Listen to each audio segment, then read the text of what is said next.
بسم اللہ الرحمن الرحیم۔ لیکن انصاف ہے کہ میں اس چیز کو بھی ایڈریس کروں۔ جامعہ ترمذی میں صحیح سند کے ساتھ یہ حدیث موجود ہے، انٹرنیشنل نمبر کے مطابق 593 نمبر حدیث ہے، اور یہ حدیث مشکات میں آپ کو پہلی جلد میں درود شریف والے چیپٹر میں بھی مل جائے گی۔ اور مشکات کو میں نے ڈکلیئر کیا ہے، مشکات از دا انسائکلوپیڈیا آف حدیث، یعنی آپ کو جتنی حدیثیں سکیٹرڈ فارم میں ملیں گی کتب ستہ اور اس سے بھی باہر 13 کتابوں میں، مشکات میں آپ کو مل جائیں گی۔ میں نے اسی لیے مشکات میں پورا لیکچر ریکارڈ کروا دیا ہے، مسئلہ نمبر 111B کے عنوان سے مشکات المصابیح کا مکمل تعارف، وہ ضرور دیکھیں۔ یعنی مشکات 3 جلدوں میں آپ لے لیں تو انسائکلوپیڈیا آف حدیث آپ کے پاس آ گیا۔ 6294 احادیث ہیں، اور اس میں چونکہ احادیث کی تکرار نہیں ہے تو کتب ستہ اس کے علاوہ بھی 12-13 کتابیں جو ہیں اس میں کور ہیں، اس میں بھی یہ حدیث موجود ہے۔ جامعہ ترمذی میں انٹرنیشنل نمبر کے مطابق 593 نمبر۔ سیدنا عبداللہ ابن مسعود رضی اللہ تعالیٰ عنہ کہتے ہیں کہ ایک دفعہ میں آپ صلی اللہ علیہ وسلم کی موجودگی میں نماز پڑھ رہا تھا، اور سیدنا ابو بکر اور عمر رضی اللہ تعالی عنہما وعلیہم السلام وہ بھی وہاں پہ موجود تھے۔ میں نماز کے جب یعنی کہ تشہد میں بیٹھا، میں نے اللہ کی حمد کی، التحیات للہ والصلوات والطیبات، اس کے بعد درود پڑھا، اور اس کے بعد میں نے دعا مانگنا شروع کی تو آپ صلی اللہ علیہ وسلم نے ارشاد فرمایا، سل تعطا سل تعطا، مانگ تجھے دیا جائے گا، مانگ تجھے دیا جائے گا۔ یعنی جو درود شریف اور ذکر کے ذریعے متوجہ ہوتا ہے، اللہ تعالیٰ اس کی دعا قبول کرتا ہے۔ اور پھر ابن مسعود ادھر ہی روایت کرتے ہیں، ساتھ ہی جامعہ ترمذی میں دوسری حدیث ہے صحیح سند کے ساتھ، کہ ایک شخص آیا، اس نے جو ہے وہ نماز کے دوران حمد و درود کے بغیر ڈائریکٹ اللہ سے مانگنا شروع کر دیا۔ تو جب وہ فارغ ہوا، آپ صلی اللہ علیہ وسلم نے اسے بلا کر کہا کہ سائل تو نے مانگنے میں جلدی کی، تجھے چاہیے کہ جب دعا مانگنے لگے پہلے اللہ کی حمد بیان کر، پھر مجھ پر درود پڑھ، اور پھر اللہ کی طرف متوجہ ہو۔ اور اس حدیث میں آتا ہے کہ ایک اور شخص آیا، یعنی ابن مسعود وہ خود تھے، اور اس نے اللہ کی حمد اور درود کے ذریعے دعا مانگی تو آپ صلی اللہ علیہ وسلم فرمایا، سل تعطا سل تعطا، مانگ تجھے دیا جائے گا، مانگ تجھے دیا جائے گا۔ درود شریف پہ میں الگ سے بھی لیکچر دے چکا ہوں، مسئلہ نمبر 56 کے عنوان سے 2 گھنٹے کی گفتگو ہے۔ درود شریف کے صحیح فضائل اور صحیح احکام و مسائل بڑی ڈیٹیل کے ساتھ، ہر اینگل سے درود شریف کے حوالے سے آپ کو وہ سمجھ لیں کہ انسائکلوپیڈیا ہے وہ لیکچر، مسئلہ نمبر 56 اہل سنت پاک .com پہ۔ تو دعا کے لیے حمد اور درود شریف ضروری، اس لیے دیکھیں نماز کی انٹلیکچوئل ترتیب ہے، آپ پہلے دعا کرتے ہیں، التحیات للہ والصلوات والطیبات، اللہ کی حمد کرتے ہیں، پھر نبی صلی اللہ علیہ وسلم پر سلام عرض کرتے ہیں، السلام علیکہ ایھا النبی، اس کے بعد آپ درود پڑھتے ہیں، اور اینڈ پہ آپ دعا مانگتے ہیں، اللہم انی اعوذ بک من عذاب جہنم ومن عذاب القبر ومن فتنة المحیا والممات ومن شر فتنة المسیح الدجال، یا اللہم ربنا آتنا فی الدنیا حسنة وفی الآخرة حسنة وقنا عذاب النار، یا رب اجعلنی مقیم الصلاة ومن ذریتی ربنا وتقبل دعائی ربنا اغفر لی ولوالدی وللمؤمنین یوم یقوم الحساب۔ کوئی بھی دعائیں مانگیں، یہ بھی مانگیں جو میں وظائف بتا رہا ہوں، کیونکہ بخاری اور مسلم کی متفق علیہ حدیث ہے۔ مشکات میں آپ کو تشہد والے چیپٹر میں حدیث مل جائے گی کہ نماز میں تشہد میں درود کے بعد جو چاہو اپنے رب سے مانگو، یعنی عربی میں مانگنا ہوگا، دعائیں مانگے، دعائیں معصورہ کتاب و سنت میں جتنی ہیں وہ مانگے، اس کے علاوہ بھی مانگ سکتے ہیں اگر الفاظ درست ہوں لیکن عربی زبان میں۔ تو یہ پہلا وظیفہ جامعہ ترمذی میں انٹرنیشنل نمبر کے مطابق 3505، مشکات میں 2292 نمبر یہ حدیث ہے، اور قرآن حکیم میں تو ہم پڑھ چکے ہیں، سورۃ الانبیاء آیت نمبر 87 اور 88 میں آپ صلی اللہ علیہ وسلم نے ارشاد فرمایا کہ یونس علیہ السلام نے مچھلی کے پیٹ میں اپنے رب کو ان الفاظ کے ساتھ پکارا تھا، لا الہ الا انت سبحانک انی کنت من الظالمین، اور پھر آپ صلی اللہ علیہ وسلم نے فرمایا کہ جو کوئی شخص اپنے کسی بھی معاملے میں، کسی بھی پریشانی میں اس دعا کے ذریعے اللہ کی طرف متوجہ ہو، اللہ تعالیٰ اس کی دعا کو قبول فرما لیتا ہے۔ اور قرآن میں بھی آ گیا نا، کذالک ننجی المؤمنین، اور کتنا بڑا فتویٰ آیا میرے بھائیو، سورہ الصافات 143 144، فلولا انہ کان من المسبحین، اگر یونس ہمیں ان الفاظ میں ہماری تسبیح نہ کرتا، للبث فی بطنہ الی یوم یبعثون، تو مچھلی کے پیٹ میں قیامت تک مچھلی کے پیٹ میں رہتا، اگر اس طرح نہ ہمیں پکارتا، اس کی قبر مچھلی کا پیٹ بن جاتی۔ یعنی یہ اتنا عطاب، اور وہ دور ہو گیا اس دعا سے، بہت بڑے اسماء اعظم میں سے ہے۔ تو یہ بہترین دعا بہترین وظیفہ، اسماء اعظم میں سے بہترین چیز، اور سب سے بڑھ کر جو میں نے بات کی کہ بہترین استغفار، اللہ سے توبہ مانگنے کا بہترین ذریعہ. اور کس طریقے سے؟ اے اللہ تو پاک ہے نا، تجھ سے تو غلطی نہیں ہوگی، میں بندہ ہوں، غلطی کروں گا تو اللہ نے تو معاف کرنا ہے نا، کیونکہ جب بندے نے اپنی عاجزی کا اظہار کر لیا ہے اور اللہ تعالیٰ کو بتایا اللہ یہ تیری کوالٹی ہے، تو غلطی نہیں کرتا، تو میں تو انسان ہوں، غلطی کروں گا. تو یہ ہے پہلا وظیفہ. دوسرا وظیفہ وہ بھی جامعہ ترمذی میں انٹرنیشنل نمبر کے مطابق 3524 نمبر حدیث ہے، لیکن ترمذی کا طریق جو ہے وہ ضعیف ہے. یہ میں پہلے بتا دوں، امام ترمذی نے ساتھ لکھا ہے یہ روایت کمزور ہے، لیکن ضروری نہیں ہوتی کہ روایت اگر ترمذی میں کمزور ہے تو کہیں اور وہ روایت صحیح نہیں موجود ہے. اس کی صحیح سند المستدرک للحاکم میں انٹرنیشنل نمبر کے مطابق 1862 نمبر موجود ہے، اور سنن نسائی الکبریٰ میں 10492 نمبر ہے، اور مشکات میں بھی 2454 نمبر حدیث ہے انٹرنیشنل نمبر کے مطابق. تو صحیح سند المستدرک للحاکم اور سنن نسائی الکبریٰ کے اندر موجود ہے. اور وہ وظیفہ ہے انس ابن مالک کہتے ہیں اور سعد ابن ابی وقاص کہتے ہیں رضی اللہ تعالی عنہما وعلیہم السلام کہ آپ صلی اللہ علیہ وسلم کو جب کبھی کوئی تکلیف یا پریشانی پہنچتی تو آپ صلی اللہ علیہ وآلہ وسلم ہمیشہ ان الفاظ میں اپنے رب کو پکارا کرتے ہیں، یا حی یا قیوم برحمتک استغیث، اے خود سے زندہ ہر چیز کو تھامنے والے، میں تیری رحمت کے ساتھ تیری مدد کا سوال کرتا ہوں. استغیث بولیں گے نا الف کے ساتھ، حمزہ کے ساتھ، تو یہ سنگولر کا صیغہ ہوگا، اور اگر ہم بولیں گے نستغیث نون کے ساتھ تو یہ جمع کا صیغہ بن جائے گا. یہ میں اس لیے بتا رہا ہوں، لوگ پوچھ رہے ہوتے ہیں جی بعض جگہ لکھا ہوتا ہے جناب نستغیث، بعض جگہ لکھا ہوتا ہے استغیث، کیا کریے؟ وہ نستغیث جمع کا صیغہ بنا لیا جاتا ہے. جیسے دعا ہے سنن ابی داؤد میں اللہم اجرنی من النار، لیکن اگر جمع کا صیغہ بنائیں گے تو اللہم اجرنا من النار ہو جائے گا. اس طریقے سے دعائے قنوت کے الفاظ ہیں اللہم اہدنی فی من ہدیت، تو جمع کا صیغہ ہوگا اللہم اہدنا فی من ہدیت. یہاں پر بھی ہے یا حی یا قیوم برحمتک استغیث سنگولر کا صیغہ، اور نستغیث پلورل کا صیغہ، جمع کا صیغہ. کتنی بہترین دعا ہے، اے خود سے زندہ ہر چیز کو تھامنے والے، میں تیری رحمت کے ساتھ تیری مدد کا سوال کرتا ہوں. تو یہ بھی اسماء اعظم میں سے ہے.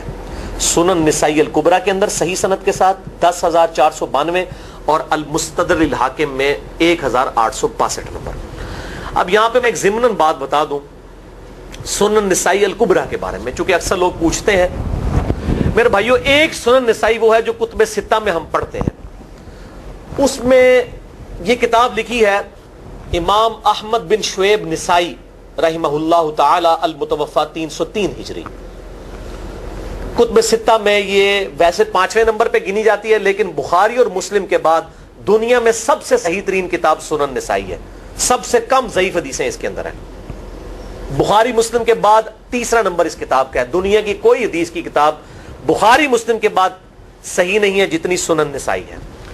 سنن نسائی جو ہمارے پاس کتب ستہ میں ہے نا، اس میں ہے 5761 احادیث انٹرنیشنل نمبر کے مطابق، اور یہ ساری انٹرنیشنل کتابیں عربی میں، انگلش میں اور اردو میں ہماری ویب سائٹ اہلسنتپاک.com پہ فری اس کا PDF موجود ہے، آپ ڈاؤن لوڈ کر سکتے ہیں.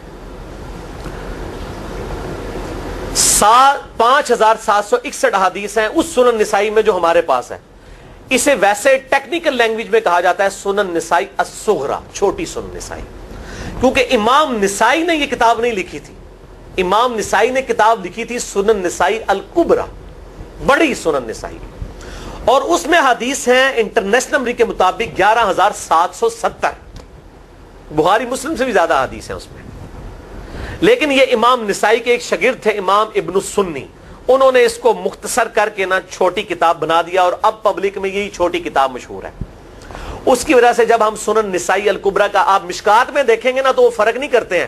جب وہ سنن نسائی کا حوالہ دیتے ہیں نا تو آپ کو نسائی میں وہ ملے گا بھی نہیں، وہ الکبریٰ میں ہوتا ہے، کیونکہ وہ اس تفریق کو مانتے نہیں، وہ تو سنن نسائی الکبریٰ کو سنن نسائی مانتے ہیں. جبکہ ہماری پبلک جو ہے وہ سنن نسائی، وہ میں وہ حوالہ دے رہا ہوتا ہوں کہ جی سنن نسائی الکبریٰ میں 9928 نمبر حدیث ہے کہ جو آیت الکرسی پڑھ لے فوراً بعد کسی بھی نماز کے فرض کے فوراً بعد تو مرتے ہی جنت میں داخل ہوگا. تو لوگ کہتے ہیں جناب نسائی تے حدیث ہیں جناب 5761 نے, تسی 9928 کی تمہیں دس دیو. تو میں ساتھ حالانکہ بول رہا ہوتا ہوں سن نسائی الکبرا, میں نے کبھی اس کے بغیر نہیں بولا. تو الکبرا سے آپ کا دماغ تو کام کرنا چاہیے, الکبرا کیوں بول رہا ہے ساتھ؟ کوئی یہ صغرا بھی ہے جس کی یہ الکبرا ہے بڑی, اور ہمارے گرین کارڈ میں یہ وظیفہ لکھا ہوا ہے الکبرا کے ساتھ. اسی طریقے سے جو میرا وہ واقعہ کربلا کے اوپر 150 اسناد پر مشتمل پمفلٹ ہے, ریسرچ پیپر نمبر 5B واقعہ کربلا کا حقیقی پس منظر 72 صحیح الاسناد احادیث کی روشنی میں. 72 کا تو ٹائٹل ہے شہدائے کربلا کی نسبت سے, احادیث اس میں 150 ہیں. اس میں اکثر حدیثوں کے حوالے میں نے سنن نسائی الکبرا سے دیے ہوئے ہیں. وہ لوگ کہتے ہیں مل ہی نہیں رہی ہے, تو میرے بھائی وہ سنن نسائی الکبرا آپ کے پاس ہوگی تو آپ کو ملے گا نا. تو سنن نسائی الکبرا الگ سے وہ اصل کتاب ہے, اس میں سے سنن نسائی الصغرا بنائی گئی ہے. اسی سنن نسائی الکبرا کا چیپٹر ہے خصائص علی, جس میں 194 حدیث ہیں. سیدنا مولا علی رضی اللہ تعالیٰ عنہ علیہ السلام کی شان میں امام نسائی نے ناسبیوں کے خلاف وہ کتاب کا وہ چیپٹر لکھا. وہ خصائص علی چیپٹر ہے سنن نسائی الکبرا کا. اس طریقے سے فضائل صحابہ بھی امام نسائی کی جو کتاب ہے وہ بھی اسی کتاب کا چیپٹر ہے. اسی طریقے سے عمل الیوم واللیلہ, صبح شام کے جو اذکار ہیں وہ چیپٹر بھی اسی سنن نسائی الکبرا میں سے ہے. اسی میں یہ وظیفہ ہے کہ جو آیت الکرسی فرض نماز کے فوراً بعد پڑھتا ہے تو مرتے ہی جنت میں داخل ہوگا. میں نے اس کتاب کے اس چیپٹر کا حوالہ نہیں دیا, وہ الگ سے بھی چیپٹر چھپا ہوا ہے, جس طرح خصائص علی الگ سے ہے, فضائل صحابہ الگ سے ہے. خصائص علی تو ہمیں ہماری ویب سائٹ پہ بھی موجود ہے اہل سنت پاک.com پہ. فضائل صحابہ بھی اردو ترجمے اور تحکیم کے ساتھ چھپ چکی ہے. اور یہ عمل الیوم واللیلہ, دن رات کے جو اذکار ہیں, یہ بھی الگ سے عربی میں چھپی ہوئی ہے. تو میں اس کا حوالہ نہیں دیتا, میں سنن نسائی الکبرا کا کہتا ہوں 9928 آیت الکرسی کا وظیفہ. تو یہ سنن نسائی الکبرا کا میں نے حوالہ دیا ہے یا حی یا قیوم برحمتک استغیث 10492 صحیح طریقہ ہے. بعض اوقات کسی ایک کتاب میں ضعیف, ترمذی کا اس کا طریق جو ہے وہ ضعیف ہے, سنن نسائی الکبرا اور المستدرک للحاکم کا طریق جو ہے وہ بالکل صحیح ہے. جس طریقے سے سنن ابی داؤد اور سنن ابن ماجہ میں کتاب النکاح چیپٹر میں حدیث ہے, اگر میں سجدہ جائز سمجھتا تو بیویوں کو کہتا کہ اپنے خامدوں کو سجدہ کریں اس حق کے سبب جو اللہ نے ان کو دیا ہے. تو ابو داؤد اور ابن ماجہ کی روایت ضعیف ہے, اس میں شریک القاضی مدلس ہیں اور ان سے روایت کر رہے ہیں, اور مدلس کی ان والی روایت سما کی تصریح کے بغیر ضعیف ہوتی ہے. لیکن ہم اس حدیث کو صحیح کہتے ہیں کیونکہ اس سما کی تصریح سنن البہیقی کے اندر موجود ہے الکبرا میں. تو ہم پھر اس کی بنیاد پہ کہتے ہیں چونکہ وہاں پر صحیح لہذا اس کو ہم کہتے ہیں شواہد کی بنیاد پہ صحیح. یہ میں آپ کو ٹیکنیکل چیزیں بتا رہا ہوں, یہ وہ چیزیں جو آپ کے کئی وہ جو بڑے بڑے علماء پڑھ کے فارغ ہوتے ہیں ان کو بھی یہ باتیں نہیں پتہ ہوتی ہیں. وہ کہتے ہیں جناب آپ کتوں پڑھے ہو, اور میں کہنا پائی میرے آئنسٹائن تے نیوٹن کو کسی مدرسے تو پڑھنے کی ضرورت نہیں ہوتی. نیوٹن 8ویں کلاس ہی نسیا ہوا ہے, آج نیوٹن ہوتے پی ایچ ڈی ہوتی فزکس تھی. مجھے غامدی صاحب کا جملہ یاد آیا, ان سے کسی نے پوچھا کہ یہ جو روایتی علماء ہیں اور مولانا مودودی آپ ان کو کیسے دیکھتے ہیں؟ ان کا روایتی علماء جو ہیں یہ تو مدرسوں کے اسٹوڈنٹس اور فاروق تحصیل ڈگری ہولڈر ہیں, اور مودودی صاحب جو ہیں ان کی مثال تو آئنسٹائن اور نیوٹن والی ہے, ان کے اوپر پی ایچ ڈیز ہوتی ہیں. یہ گاڈ گفٹڈ صلاحیتیں ہوتی ہیں. ان مدرسوں کی آؤٹ پٹ مودودی صاحب اور ڈاکٹر اسرار, ڈاکٹر ذاکر نائک اور احمد دیدار صاحب تو نہیں ہو سکتے. یہ گاڈ گفٹڈ صلاحیتیں ہوتی ہیں. تو میں اس لیے ساتھ ساتھ کلیئر کر رہا ہوں تاکہ یہ جو ایمبیگوٹیز آتی ہیں اس حوالے سے وہ کلیئر ہو جائیں. بہرحال یہ دوسرا وظیفہ ہو گیا. اب تیسرا وظیفہ جو ہے کمال وظیفہ, صحیح بخاری میں موجود ہے, انٹرنیشنل نمبر کے مطابق 4563 نمبر.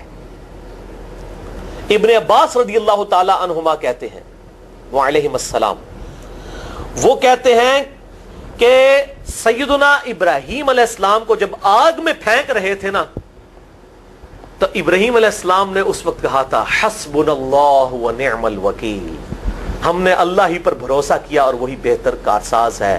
اور تمہارے نبی صلی اللہ علیہ وسلم کو بھی جب مصیبت اور پریشانی آتی تھی وہ بھی پڑھا کرتے تھے حسبنا اللہ ونعم الوکیل, ہم نے اللہ ہی پر بھروسہ کیا اور وہی بہتر کارساز ہے. اس کے اندر وہ شعر جو بنا دیا نا نعم المولا و نعم النصیر, ویسے الگ سے آیت ہے, الگ سے آیت ہے, لیکن یہ شعر نہیں بنانا, بس اتنا ہی وظیفہ ہے حسبنا اللہ و نعم الوکیل. اور یہ جو انہوں نے کہا کہ نبی صلی اللہ علیہ وسلم بھی یہ کہتے تھے, اس کا ذکر الحمدللہ قرآن میں بھی موجود ہے, اس سے بھی بڑھ کر سورہ آل عمران کی 173 نمبر آیت میں ہے کہ جب نبی صلی اللہ علیہ وسلم اور اہل ایمان کو یہ خبر پہنچی کہ کافر ان کے خلاف سازشیں کر رہے ہیں, تو نبی اور اہل ایمان نے پکارا حسبنا اللہ و نعم الوکیل. تو حسبنا اللہ و نعم الوکیل قرآن کی آیت بھی ہے, اور یہ ہے وہ آیت, وظیفہ قرآن میں آیا ہوا ہے. یہ آل عمران 173 اور صحیح بخاری 4563. اور مجھے بڑا وجد آیا کہ ابراہیم علیہ السلام کو جب آگ میں پھینکنے لگے تھے, انہوں نے اس وقت اللہ کو ان الفاظ کے ساتھ پکارا, حسبنا اللہ و نعم الوکیل. اچھا, یہ جتنے بھی وظیفے ہیں نا میرے بھائیوں, ان کا فائدہ اسی وقت ہے جب آپ کو ترجمہ بھی ان کا آتا ہوگا, ورنہ آپ روزانہ جتنی مرضی تسبیح کھینچتے رہے کوئی فرق نہیں پڑے گا. اس لیے میرا ایک پرسنل مشورہ ہے کہ جب بھی یہ وظیفے پڑھے نا آپ, اردو ترجمہ بے شک آتا بھی ہو رہا ہے, ایک دفعہ اپنی زبان میں اس کو ریپیٹ کریں.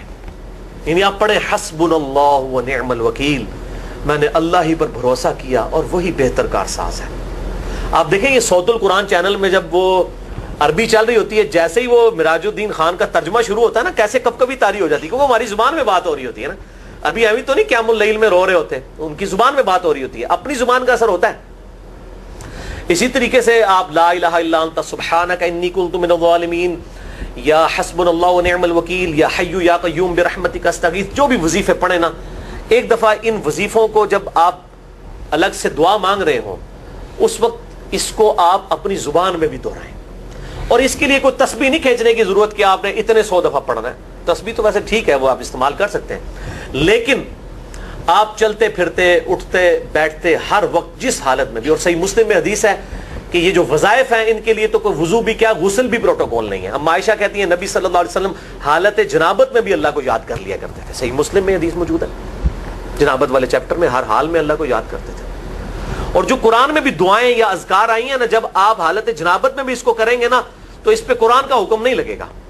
تو جامعہ ترمذی اور ابو داؤد میں جو حدیث ہے کہ حضرت علی کہتے ہیں نبی صلی اللہ علیہ وسلم کو حالت جنابت کے علاوہ کوئی اور حالت قرآن پڑھنے سے مانے نہیں ہوتی تھی, تو اس سے مراد قرآن کی تلاوت ہے. اگر قرآن کی دعائیں جیسے ہیں بسم اللہ الرحمن الرحیم, یہ بھی تو قرآن ہے, سبحان اللہ بھی تو قرآن ہے, الحمدللہ بھی تو, یہ اذکار جو ہے نا, جب آپ اذکار کی نیت سے پڑھ ہوں گے پھر یہ قرآن نہیں شمار ہوں گے, ذکر شمار ہوں گے. اور اس کے لیے نہ وضو پروٹوکول ہے اور نہ غسل کا ہونا ضروری ہے, ہر حال میں اللہ کو یاد کریں.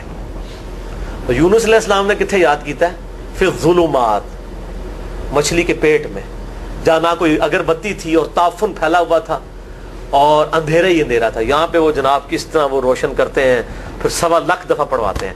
یعنی میں بتا رہا ہوں آدھا سچ بڑا خطرناک ہوتا ہے. یعنی آیت کریمہ کی اصلیت تو موجود ہے کتاب و سنت میں, لیکن آدھا جو سچ جھوٹ ساتھ ملا لیا نا, اس کی وجہ سے سارا بیڑا غرق کر دیا ہوا. اور بجائے یہ کہ لوگوں کو یہ وظیفہ بتایا جائے کہ اٹھتے بیٹھتے چلتے پھرتے اللہ کو ان الفاظ میں یاد کریں, اس کو انہوں نے کوئی اور ہی رنگ دے دیا ہوا ہے, اور اس کو 1.25 دفعہ ختم اور پتہ نہیں کیا کچھ بنا دیا ہوا ہے. تو یہ 3 وظائف تھے بڑے اہم اس حوالے سے, اور میں نے اس کو ضروری سمجھا کہ میں یہ ضرور بتا دوں تاکہ لوگ اس پہ ایجوکیٹ ہوں, ان وظائف کو کریں. اور مسئلہ نمبر 82 میرا الگ سے میرے بھائیوں ریکارڈ ہے. مسئلہ نمبر 82 اسماء اعظم اور دعا کی قبولیت سے متعلق جتنی بھی چیزیں ہیں, میں نے اس میں بڑی ڈیٹیل کے ساتھ الحمدللہ کئی اور وظائف بھی بتائے ہیں. لیکن اب وہ اتنے وظائف کوئی جمع کرنے کی ضرورت نہیں ہے. موٹے موٹے 3 وظیفے جو بتا دیے, انہی کو اگر کوئی لے لے اپنی دعاؤں میں, انہی وظائف کو کرے, تو اللہ تبارک و تعالی ہر معاملے میں جو ہے وہ انشاءاللہ تعالی کفایت فرمانے والا ہے.